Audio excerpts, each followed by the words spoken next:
দিন শব্দটা অনেক অর্থ আছে। কি আছে? দিন শব্দটা যেটা আমরা ধর্ম বলছি না, এই অর্থটা খুব কম ব্যবহার হয়।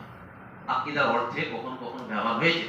কিন্তু দিনের অর্থ ব্যাপক অর্থ আছে। যে হাদিসে যে জিবরিল আছে, এখানে কয়েকটা জিনিস মানলে তবে চিন্তা পাই। আরেকটা যেটা আপনাদেরকে বলছি সেটা হচ্ছে ওই যে সূরা কাফিরুন, লাকুম দীনুকুম ওয়ালিয়া দিন। এটার অর্থ কি জানেন আপনারা? তোমাদের ধর্ম তোমাদের জন্য থাক, আমাদের ধর্ম আমাদের জন্য। এটা যেন আমরা বুঝি। মুসলিমরা যেটা করছে সেটা করুক, আমরা ইসলাম যেটা করছি এটা করব। ওইখানে এই যে অর্থটা দেয়া আছে, এই অর্থটা ঠিক নয়। কারণ আগেকার আয়াতগুলোতেই মক্কার মুশরিকরাই তারা বলছিল যে তোমাদের দেবতার কিছুদিন ইবাদত, তোমার আল্লাহর ইবাদত হবে এবং আমাদের দেবতার ইবাদত হবে। তখন আল্লাহ তাআলা আয়াতগুলো বললেন, বলে নবী মুহাম্মদকে বললেন যে বলে দাও এই কাফেররা, তোমরা যার ইবাদত করো আমি তার ইবাদত করি, তোমরা যার ইবাদত করো তার ইবাদত, এভাবে